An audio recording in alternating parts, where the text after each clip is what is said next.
Riddhi Pandey. Welcome to IAS point. कैसे हैं आप लोग? आई होप आप सब ठीक होंगे। हम लोग भी बहुत अच्छे हैं।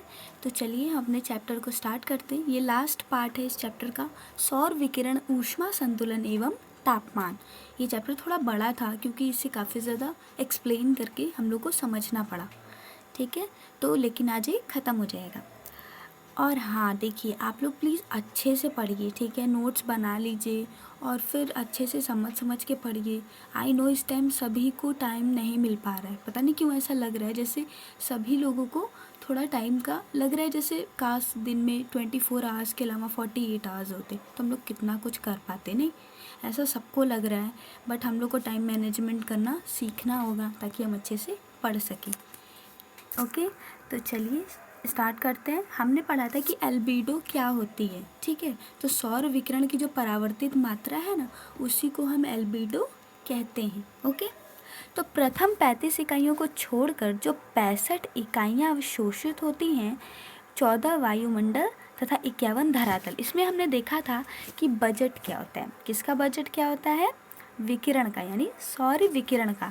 तो वो जब सौर विकिरण आता है तो किस तरीके से अवशोषित होता है और फिर किस तरीके से प्रेक्षित हो जाता है, यानी रिफ्लेक्ट हो जाता है, ऊपर नीचे आता है और फिर ऊपर वो चला भी जाता है। कुछ मात्रा ऐसी होती है जो पृथ्वी के अंदर अवशोषित हो जाती है।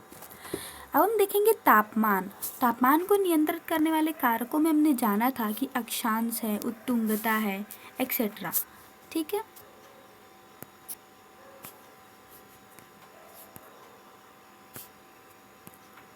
हाँ, तो इसमें देखते हैं तापमान का वितरण। अब देखिए, अभी तक हमने देखा था कि किरणों का वितरण कैसे हुआ बजट में, ठीक है। अब हम देखेंगे कि तापमान का वितरण कैसे होता है। इसका मतलब ये है कि मौसम, देखिए जनवरी में तापमान का कैसा वितरण होता है कि यहाँ पे बहुत कम तापमान आ पाता है, जिस कारण बहुत ठंडी रहती है, यूपी में मैं बता रही हूँ। और जम्मू कश्मीर में भी बहुत कम आ पाता है, लेकिन राजस्थान में तापमान बहुत ज़्यादा रहता है। जैसलमेर में जैसे ले लीजिए, इस टाइम तो कितनी धूप है वहाँ पे, लेकिन यहाँ पे धूप नहीं है। यहाँ पे ठंड के मौसम में हाँ थोड़ी थोड़ी दिन में धूप हो रही है, लेकिन बहुत ज़्यादा धूप अभी नहीं हो रही है। तो इसमें यही एक्सप्लेन किया जाएगा कि तापमान का वितरण कौन कौन से महीनों में कैसा कैसा रहता है। जैसे जनवरी तथा जुलाई में होने वाले धरातल पर वायु के तापमान का वितरण दर्शाता है। सामान्यतः तापमान पर अक्षांश के प्रभाव को हम ज़्यादातर एक्सप्लेन अगर करना चाहें तो मैप से करें तो ज़्यादा अच्छा होगा, ठीक है। जैसे हमने यूपी में दिखा दिया कि इस टाइम यहाँ पे जनवरी में ठंडी रहती है, फिर मार्च अप्रैल तक बहुत तेज़ एकदम कड़ी वाली धूप होती है, फिर जून जुलाई तक यहाँ पे बारिश होती है, फिर अक्टूबर नवंबर तक हल्का मिनिमम मौसम रहता है, फिर उसके बाद दिसंबर आते आते वहाँ पे ठंड बहुत ज़्यादा बढ़ जाती है।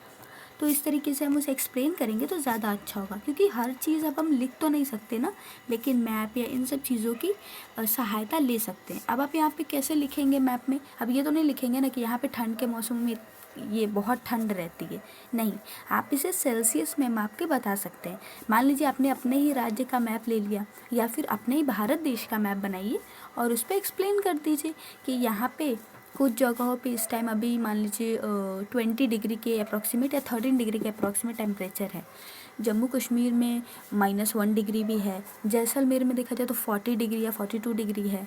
तो इस तरीके से आप इसे एक्सप्लेन कर सकते हैं। इससे बहुत ही अच्छे से एक्सप्लेन हो जाएगा। जब आप मैप बना के लिखते हैं ना, तो जो एग्जामिनर है वो सोचेगा कि हाँ मतलब इसने 30 सेकेंड या 20 सेकेंड में मैप बनाना सीखा होगा तभी तो, यानी उसने वहाँ तक डीप स्टडी की है और इसने जो लिखा है इस पर, मतलब जो दर्शाया है मैप में, वही चीज़ें इसने बनाई भी होंगी। तो इस तरीके से आप इसे एक्सप्लेन कर सकते हैं। अब इसमें उतना तो आप लोगों को बताने की ज़रूरत नहीं है। अब हम देखते हैं तापमान का व्युत्क्रमण। देखिए, सामान्यतः तापमान को माना जाता है कि ऊंचाई के साथ घटता है, ठीक है, जिससे सामान्य ह्रास दर कहते हैं। ये भी एक MCQ बन सकता है। अगर आपसे कोई पूछे कि जो सामान्य ह्रास की दर है वो क्या होती है, तो आप कहेंगे कि तापमान ऊंचाई के साथ सामान्यतः घटता है, इसे ही हम सामान्य ह्रास की दर कहते हैं। पर कई बार स्थितियां जो होती हैं वो बदल जाती हैं और जो सामान्य ह्रास की दर है ना, वो उलट जाती है, इसे ही हम तापमान का व्युत्क्रमण कहते हैं। देखिए इससे एक और आपको डेफिनेशन मिल गया, यानी हमने 3 लाइन में हमें 2 डेफिनेशन तो मिल ही गए कि कई बार जो तापमान ऊंचाई के साथ तापमान की ऊंचाई के साथ घटने की जो स्थिति है ना, कभी कभार वो बदल जाती है, चेंज हो जाती है। तो सामान्य ह्रास की जो दर है वो उलट जाती है, इसे ही हम क्या कहते हैं, तापमान का व्युत्क्रमण कहते हैं। अक्सर जो व्युत्क्रमण है बहुत थोड़े समय के लिए होता है, पर यह काफ़ी सामान्य सी घटना है।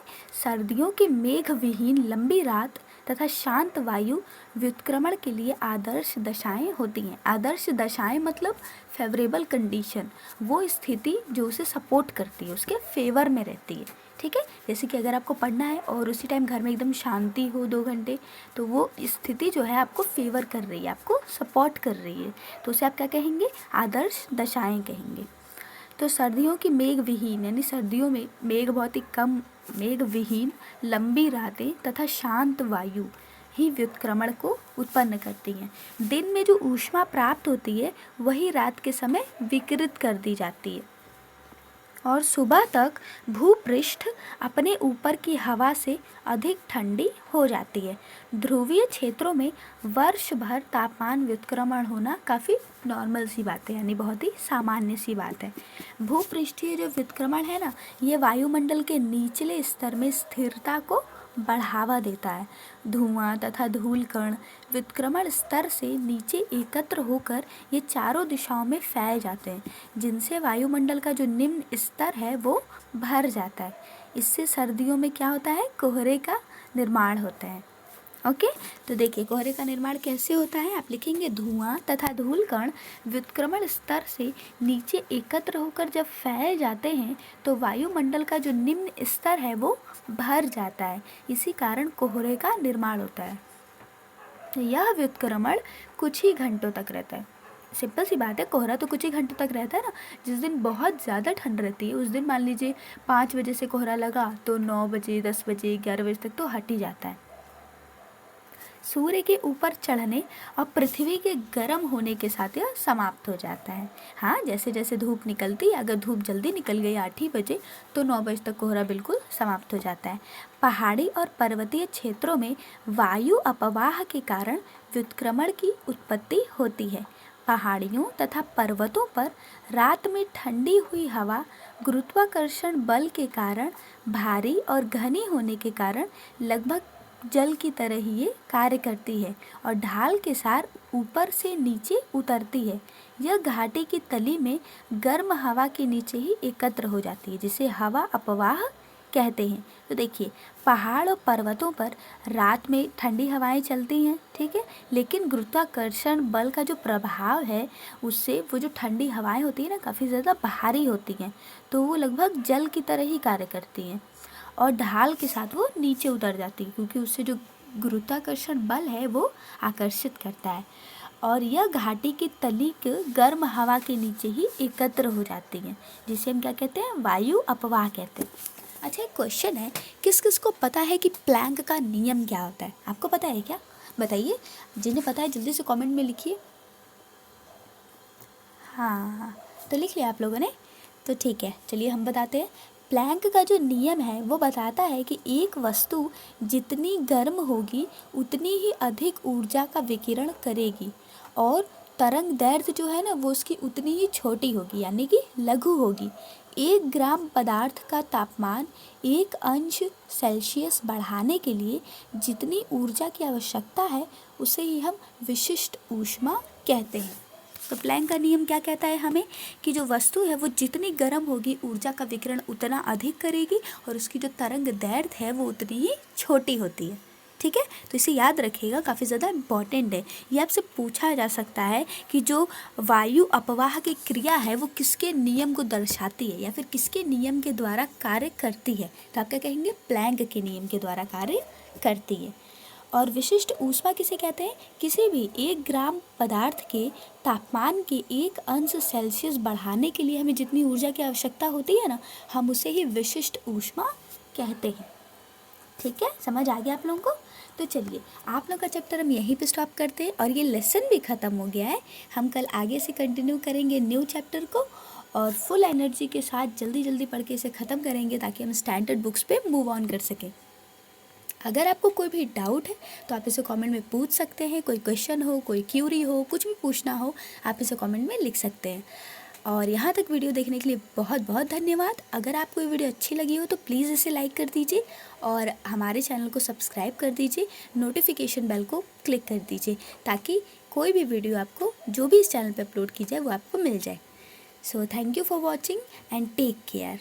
और हाँ, अच्छे से पढ़िएगा और इसके नोट्स बना लीजिएगा, क्योंकि अगर आप कहें तो मैं कल क्वेश्चन आंसर भी इसके करवा दूँगी। अदरवाइज़ हम पूरे चैप्टर्स पढ़ने के बाद एक बार में सबका क्वेश्चन आंसर कर लेंगे। ओके।